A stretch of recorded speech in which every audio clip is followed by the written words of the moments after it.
ఈరోజు సాక్షి పేపర్లో చాలా సంవత్సరాల తర్వాత జగన్మోహన్ రెడ్డి గారు ఒక వాస్తవం చెప్పాడు. చంద్రబాబు నాయుడు గారు మీరు తప్పు చేస్తున్నారు. ఎస్, చంద్రబాబు నాయుడు గారు తప్పు చేస్తున్నారు. ఎందుకంటే నువ్వు చేసిన తప్పులకి నిన్ను జైల్లో పెట్టకుండా ఇంతకాలం రోడ్డు మీద తిరగనివ్వడం చంద్రబాబు గారు చేసిన తప్పు. ఆయన ఆ తప్పు చేయబట్టే ఇవాళ నువ్వు నుంచిన పేపర్లో ఇష్టం వచ్చినట్టు మాట్లాడుతున్నావు. అయితే ఒక విషయం, సంతోషించదగ్గ విషయం ఏంటంటే 6 సంవత్సరాల తర్వాత ఆయన వెంకటరామరెడ్డి వైసీపీ మనిషి అవునాయి, లేదంటే ఇంకో రకంగా ఉన్నాయి, ఒక ఉద్యోగి గురించి చాలా బాధపడుతూ మదనపడుతూ ఉద్యోగ సంఘాల గురించి, ఉద్యోగులకు ఆయన చేసిన మేలు గురించి ఇవాళ పబ్లిక్లో పేపర్లో మాట్లాడటం జరిగింది. ఎవరి వెంకటరామరెడ్డి? Kakarla Venkataramareddy, secretariat employee. ఆయన డిస్మిస్ చేశారు. ఎందుకు డిస్మిస్ చేశారు? ఎలక్షన్ క్యాంపెయిన్లో పాల్గొన్నాడు. ఉద్యోగికి కాండక్ట్ రూల్స్ ఉంటాయి.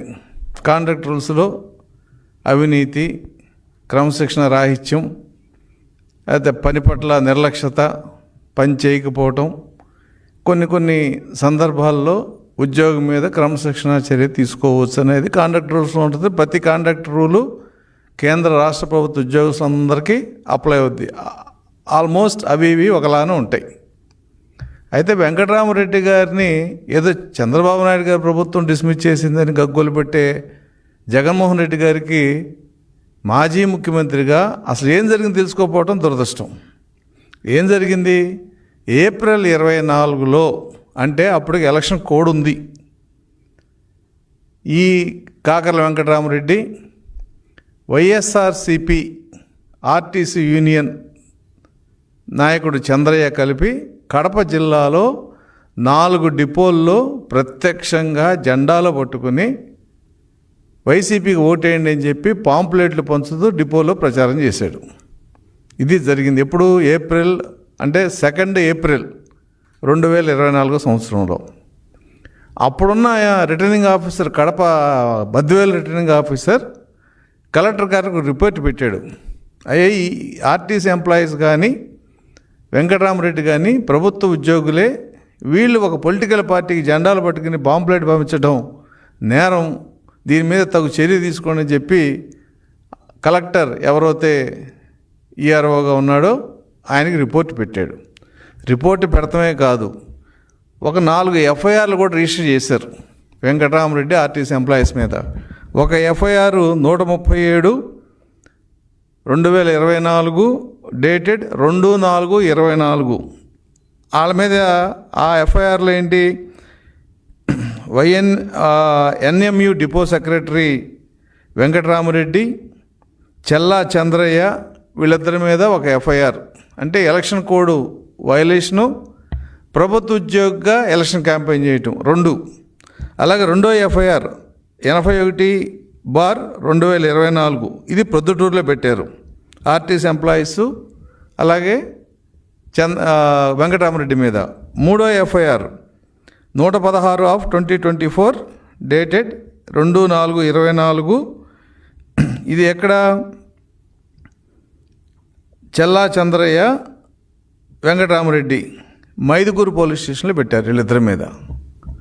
అలాగే 4వ ఎఫ్ఐఆర్ 166/2024 డేటెడ్ 2/4/24 కడపలో.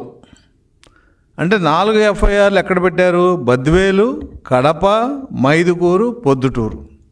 4 డిపోల్లో నువ్వు వైసీపీ నాయకుడు, యూనియన్ నాయకుడు చంద్రయ్య కలిపి 4 డిపోల్లో పబ్లిక్గా పాంప్లెట్లు పంచుతూ జెండాలు పట్టుకుని మీరు క్యాంపెయిన్ చేశారు కాబట్టి, ఎలక్షన్ కోడ్ వయలేషన్ చేశారు కాబట్టి, అప్పుడున్న రిటర్నింగ్ ఆఫీసర్ 4 ప్లేసుల్లో, అంటే బద్వేలు, కడప, మైదుకూరు, పొద్దుటూరు, ఈ 4 చోట్ల ఎఫ్ఐఆర్ బుక్ అయినాయి.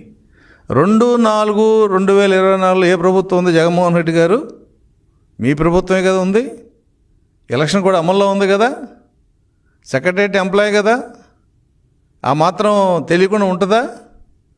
చంద్రయ్య కూడా అంతకుముందు పెద్ద ఆర్టీసీ యూనియన్ ప్రెసిడెంట్గా చేశాడు కదా. తర్వాత మీరు పిలిచి అతన్ని ఆర్టీసీని విడదీయాలని చెప్పి వైఎస్ఆర్ ఎన్ఎంయూని మీరు పెట్టించి అతను ప్రెసిడెంట్ చేశారు.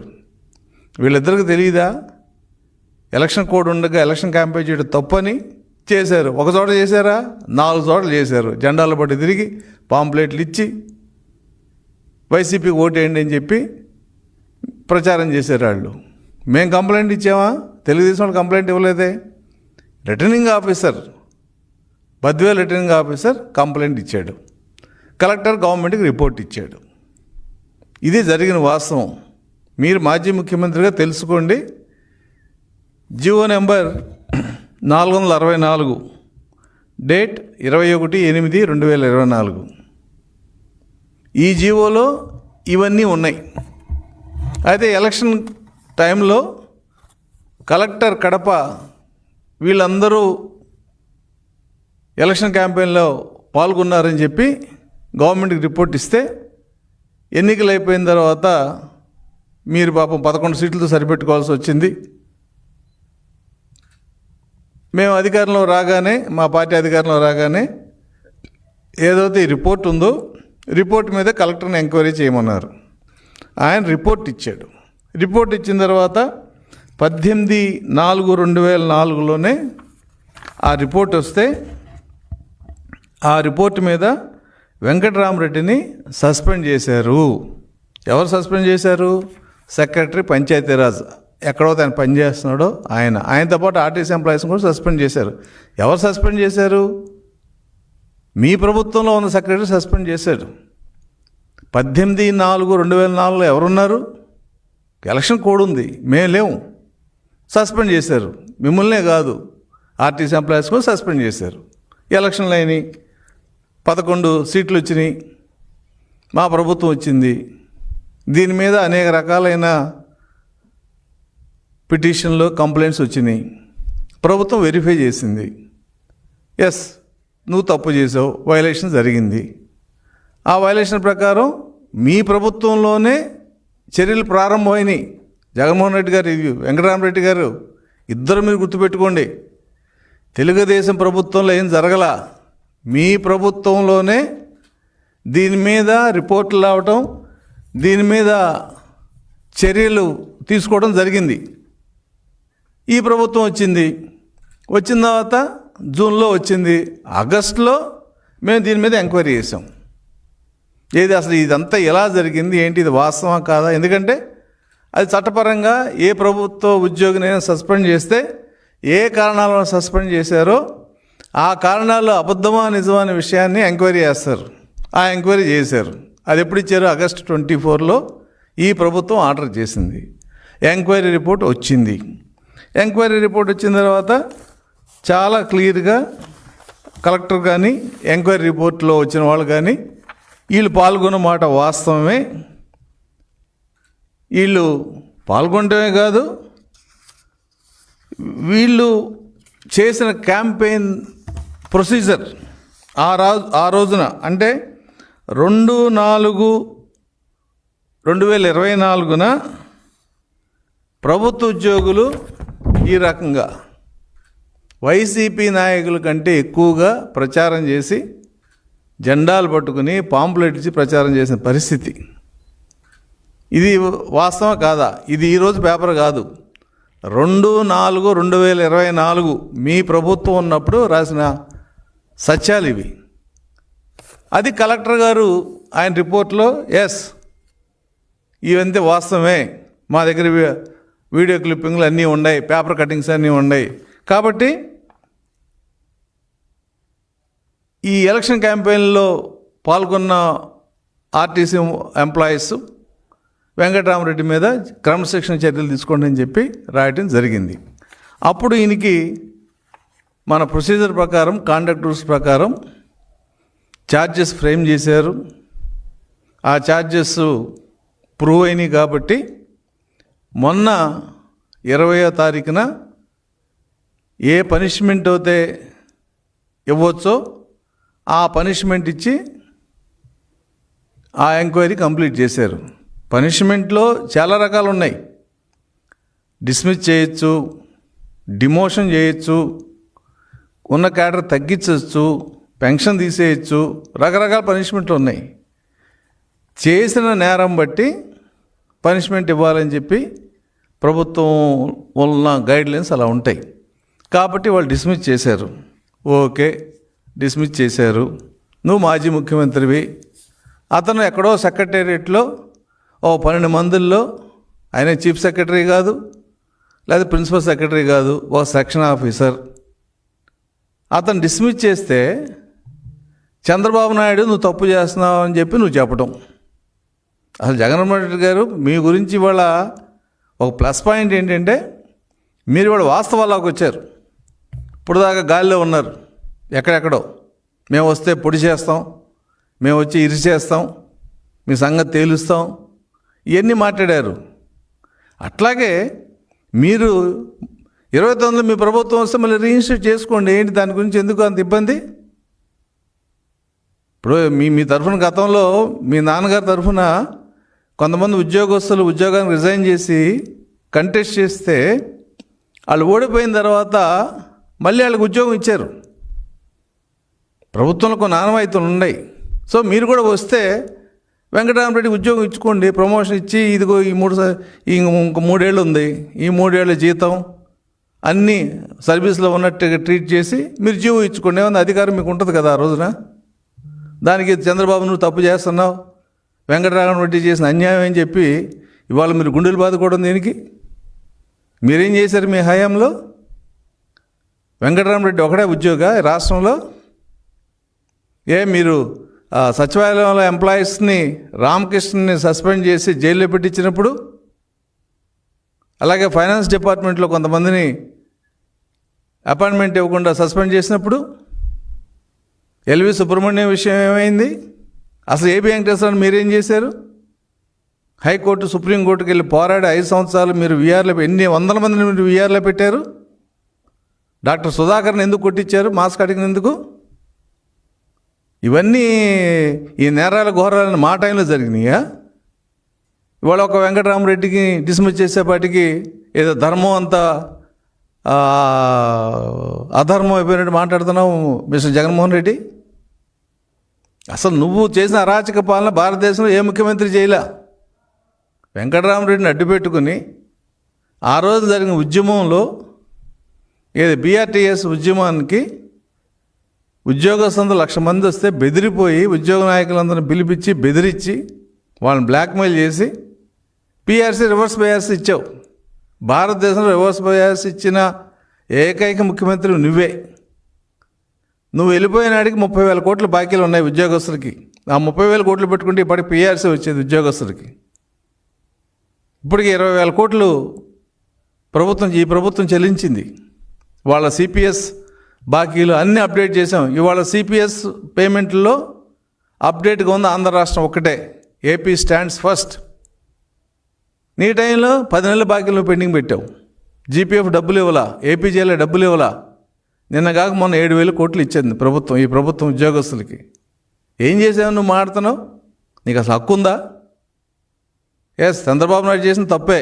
ఎందుకంటే మేము పద్ధతిగా ప్రజాస్వామ్యంగా పోతాం. నీలాగా అరాచకంగా పోయి ఎమ్మెల్సీ మర్డర్ చేయిస్తే ఆయన తీసుకొచ్చి హౌస్లో కూర్చోబెట్టి పక్కన కూర్చోబెట్టుకున్నావు నువ్వు. అటువంటి రాజకీయాలు చంద్రబాబు నాయుడు గారు చేయడు. కాబట్టి నువ్వు ఇవాళ ఎగిరెగిరి పడుతున్నావు మాట్లాడతాకి. అదే నీ గవర్నమెంట్లో మేముంటే నన్ను కూడా నువ్వు అరెస్ట్ చేయించావు. ఎవడో ఆ కేఎస్ ఉన్నాడు కానీ పెట్టుకుని ఆ రోజున వారితో కంప్లైంట్ ఇప్పించుకుని నన్ను సిఐడి కేసు పెట్టించావు లోకాయుక్త ద్వారా ఆర్డర్ తెప్పించుకుని. నీ దెబ్బకు పారిపోయాడు పక్కకి. ఇవి నువ్వు చేసిన పనులు. వెంకటరామరెడ్డి ప్రొఫైల్ తెలుసా నీకు? సెక్రటరియట్ ఎంప్లాయీస్ హౌసింగ్ కాలనీ గచ్చిబౌలిలో ఉన్న దానికి డైరెక్టర్ అయ్యి అప్పుడున్న ప్రెసిడెంట్ని దించేసి ఇతను ప్రెసిడెంట్ అయ్యాడు. ఇక అక్కడి నుంచి బిగినైన అరాచకాలు. నీకంటే ఘనుడు వెంకటరామరెడ్డి. ఆ ఖాళీ స్థలాలన్నీ ప్లాట్లలాగా ఇచ్చేసి పబ్లిక్ యూటిలిటీ ఉన్న స్పేస్ని అంతా కూడా అమ్మేసుకుని గందరగోళం చేసి కంప్లైంట్స్ వస్తే విజిలెన్స్ ఎంక్వైరీ చేసి మొత్తం సొసైటీ బాడీ అంతా రద్దు చేసి పర్సన్ ఇన్ఛార్జ్ పెట్టించిన పరిస్థితి తెచ్చిన వాడు వెంకటరామరెడ్డి. సెక్రటరీ ఎలక్షన్లో ఎలా గెలిచాడు అందరికీ తెలుసు కదా. మీ హస్తం సంగతి తెలుసు కదా. పోనీ ఏదన్నా ఎంప్లాయీస్కి మంచి చేశాడా? నువ్వేం చెప్తే అది ఎంప్లాయీస్ నాయకులతో మాట్లాడటం, వాళ్ళతో బెదిరించటం, ఇది వాడు చేసిన బ్రోకరేజ్. వాళ్ళని డిస్మిస్ చేస్తే నువ్వు మాట్లాడతావేంటి? నీ వల్ల కొన్ని వేల మంది నష్టపోయారు ఉద్యోగస్తులు. కరోనాలో వర్క్ ఫ్రమ్ హోమ్ ఇమ్మంటే ఎంతకాలం చేస్తారని చెప్తే నీ నాడు నేడుకి హెడ్ మాస్టర్లు ఎంతమంది చనిపోయారు, పోలీస్ డిపార్ట్మెంట్లో ఎంతమంది చనిపోయారు. కరోనాకు బయట తిరగకూడదంటే నీ బలవంతపు ఇన్స్ట్రక్షన్ వలన బయటకు వచ్చి ఎంతమంది చనిపోయారు తెలుసా? నీకు లెక్క తెలుసా? ఇవాళ వచ్చి నువ్వేదో మాట్లాడుతున్నావు ఉద్యోగస్తుల గురించి. నువ్వు ఉద్యోగస్తుల గురించి మాట్లాడే అర్హత నీకు ఒక్కటి కూడా లేదు మిస్టర్ జగన్మోహన్ రెడ్డి. ఉద్యోగస్తుల పాలిట నువ్వు నరకాసురుడివి. ఒక్క ఉద్యోగ సంఘం జగన్మోహన్ రెడ్డి మాకు మంచి చేశాడని చెప్పానండి. ఈ రాష్ట్రంలో దాదాపు ఒక 50 సంఘాలు ఉన్నాయి, కొంచెం యాక్టివ్గా ఉన్న సంఘాలు. బ్లాక్మెయిలు, హెరాస్మెంటు. కాబట్టి వెంకటరామరెడ్డి ప్రొఫైల్ తెలియకుండా ఆయన వైఫ్ ముషీరాబాద్ వైసీపీ టికెట్ అడిగింది కదా, తెలుసు కదా. ఇవాళ కాదు, వెంకటరామరెడ్డి మొదటి నుంచి మీ పార్టీకి సంబంధించిన ఒక పెద్ద రాజకీయ నాయకుడికి దగ్గర బంధువు. ఇవన్నీ ఉన్నాయి. ఎలక్షన్ క్యాంపెయిన్ అంటే ఉద్యోగ సంఘాలుగా మాకు కొన్ని అభిప్రాయాలు ఉంటాయి. అవి 4 వాల్స్లో మేము మాట్లాడుకుంటాం. ఈ పార్టీ మంచిదా, ఆ పార్టీ మంచిదా, ఎవరు ఉద్యోగస్తులకి బాగున్నారు, ఎవరికి మనం మద్దతు ఇవ్వాలి, ఇవన్నీ మేము ఇంటర్నల్గా మాట్లాడుకుంటాం. అలా ఇంటర్నల్గా మేము 2014, 2019లో మేము మాట్లాడుకున్నప్పుడు విశాఖపట్నం, కర్నూలులో కానీ నేను గోపాల్ రెడ్డి ఉన్నప్పుడు మా మీద కూడా ఛార్జెస్ పెట్టారు. ఆ రోజున మీరు ఇంటర్నల్గా కూడా మాట్లాడుకోకూడదని మేము గట్టిగా చెప్పాం ప్రభుత్వాలకి. మా ఇంటర్నల్గా మా ఇష్టం వచ్చి మాట్లాడుకుంటాం, నీకు అనవసరం అని చెప్పి. మేము ఎక్కడ పబ్లిక్ క్యాన్వాస్ చేయలే. నువ్వేదో బెంగళూరు విషయం చెప్తున్నావు. బెంగళూరులో అది క్లోజ్ డోర్స్ మీటింగ్. అది ఎవడో వీడియో తీసిస్తే నాకేం సంబంధం? అది మేము వెంకటరామరెడ్డి లేక 4 డిపోల్లో జెండాలు పెట్టిన, పాంప్లెట్ పెట్టిన క్యాంపెయిన్ చేయలేదే. అదొక సమావేశం ఇంటర్నల్గా. మీ ప్రభుత్వంలో మెమో ఇచ్చారు, మీ ప్రభుత్వంలో సమాధానం ఇచ్చాం, క్లోజ్ చేశారు. వెంకటరామరెడ్డి అలా కాదు కదా. 4 డిపోల్లో ఆ ఎన్ఎంయూ లీడర్ చంద్రయ్య, ఇంకో 10 మంది ఎంప్లాయీస్ జెండాలు పట్టుకుని పాంప్లెట్లు ప్రతి ఎంప్లాయీకి పంచి వైసీపీ ఓటేయమని చెప్పిన పరిస్థితి. అలా చేస్తే ఏ ఎంప్లాయీ అయినా తప్పేది. కాండక్ట్ రూల్స్లో ఎంప్లాయీస్ రాజకీయ ప్రచారంలో కానీ రాజకీయంగా ప్రేరేపిత చర్యలు కానీ చేయకూడదు. ప్రత్యేకించి ఎలక్షన్ కోడ్లో అసలు చేయకూడదు. ఏదో మా అన్నయ్య తమ్ముడు ఎమ్మెల్యే అయితే మిగతా టైంలో కలవటం వేరు, కానీ ఎలక్షన్ కోడ్లో అతను మా అన్నయ్య అయిన తమ్ముడైనా దూరంగా ఉండాలి. అదే ఉద్యోగస్తులకు ఉన్న కాండక్ట్ రూల్స్ అవి. ఆ రూల్స్ మీ వెంకటరామరెడ్డికి తెలుసా లేదనేది మీరు అడగాలి పిలిచి వెంకటరామరెడ్డిని. వెంకటరామరెడ్డి భార్యకి ముషీరాబాద్ టికెట్ ఇవ్వడానికి దాదాపుగా ఖరైన విషయం అబద్ధమని నిజమని చెప్పండి. వెంకటరామరెడ్డి బిల్డింగ్ సొసైటీలో విజిలెన్స్ రిపోర్ట్ వేస్తే ఆ బాడీ రద్దు చేసి ఆఫీస్ ఇన్ఛార్జ్ పెట్టారా లేదనేది మీరు చెప్పండి. మీరు 30,000 కోట్ల బాకీలు పెట్టలేదా? అందుట్లో వాళ్ళకి ఈ ప్రభుత్వం, మా ప్రభుత్వం 22,000 కోట్లు ఇప్పటికి ఉద్యోగులకు చెల్లించింది. ఆ బాకీలు లేకపోతే వాళ్ళ ఉద్యోగస్తులకు పిఆర్సీ ఇచ్చి వాళ్ళకి కొద్దిగా గొప్ప లాభం చేకూర్చే పరిస్థితి తెలుగుదేశం ప్రభుత్వం ఉంది. అవకాశం మీరే పోగొట్టారు. కాబట్టి మీరు ఏదో మీకు సాక్షి ఉంది, పత్రిక ఉంది, టీవీ ఉందని మాట్లాడితే జనం హర్షించరు. ఉద్యోగస్తులకు ఈ వివరాలు తెలియవు. మీ ప్రభుత్వంలోనే వెంకటరామరెడ్డి మీద, ఆర్టీసీ ఎంప్లాయీస్ మీద యాక్షన్ స్టార్ట్ అయింది.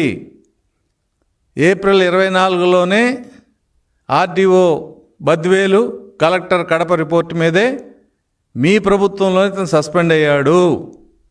మీ హయాంలో ఎలక్షన్ ముందే సస్పెండ్ అయ్యాడు, మాకు సంబంధం లేదు.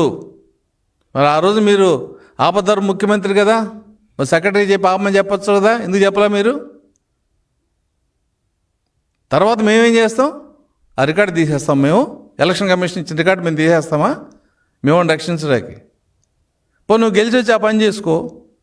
ఇప్పుడు చెప్తున్నావు కదా 29 మేము వస్తాము, పొడి చేస్తాం, ఎరగదీస్తామని. అప్పుడే వెంకటరామరెడ్డికి ఉద్యోగం ఇచ్చుకో, ఏరియాస్ నీ పే చేసుకో. ఎవడ కాదన్నాడు? కాబట్టి మీకు మీడియా ఉందనో, పత్రికల్లో వేసుకునే హక్కు ఉందనో, అవకాశం ఉందనో మీ సొంత రాతలు రాస్తే ప్రజలు ఎవరు నమ్మరు.